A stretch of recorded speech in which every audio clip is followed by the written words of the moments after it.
Hello，大家好。今天想请大家来欣赏这一颗比较特别的文心兰。它颜色鲜艳，花型有点像一个可爱的胖娃娃，穿着一条黄色的裙子。它的花很密集，我尝试着数一下它总共有多少朵，数着数着就乱了，因为实在是太密了。可能是因为花太多了，香味特别浓郁，是非常好闻的味花香。最特别的是它的养殖方法，我是用新鲜苔藓来养的。我觉得它是所有养殖方法里面最简单的一种，比水培更简单。用新鲜苔藓来养文心兰，这并不是第一颗，第一颗是文心兰天香。在我的视频第17集和第62集里面已经跟大家分享过了。开始的时候是全水培的，后来放了一点点新鲜的苔藓在里面，慢慢的它就变成这样了。喜欢吗？用这个方法很简单，不需要任何的技术含量。这盆花现在已经不在我这了，已经送给了朋友。朋友虽然没有经验，他照样可以复花发扬光大。而这一盆的养殖方法跟他有一点点不同。我尝试让大家看盆里的环境，但是很难看得清。盆是没有孔的，盆底有大约2厘米的火山石，然后花就坐在上面，然后用一点火山石把根压住，让它不要摇摇晃晃，然后拿一小撮的新鲜苔藓放在上面。星星之火可以燎原，小小的苔藓慢慢的会长满整个盆。苔藓跟这花形成了一个共生的环境，它们相处得非常融洽。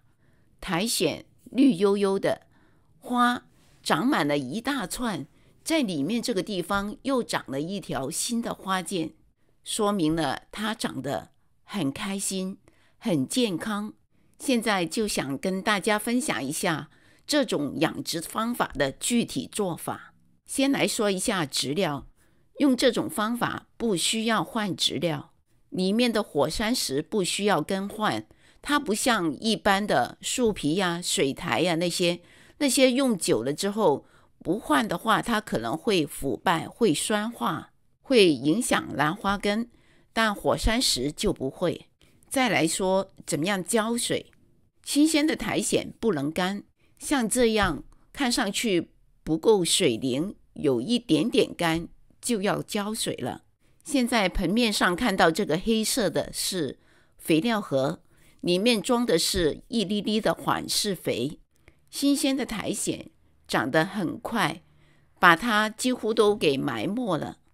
要浇水的时候，我会把水沿着这个肥料盒浇进去，这样每一次水经过都会带着一点点的肥。那要浇多少水呢？通常我是看盆里面最低的水位，这个位置看到有水了我就停。为什么呢？因为水多的话对苔藓来说是没有问题的，但是如果水位高过文心兰的球茎的话，这个球茎就等于泡在水里面，就很容易腐烂。那也就是说，水位不能高于文心兰的球茎。还有一点非常重要的，就是要记住不能太干，太干的话盆面的苔藓就会死，就不好看了，虽然它还会长回来。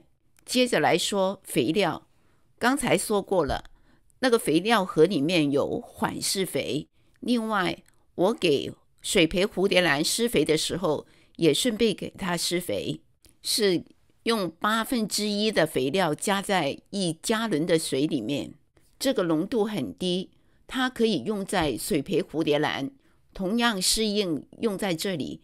其实它跟水培蝴蝶兰的方法差不多，都是用水泡着根，所以水培蝴蝶兰没有问题，用在这种方法上也没有问题。关键就是肥水一定要淡，不要浓。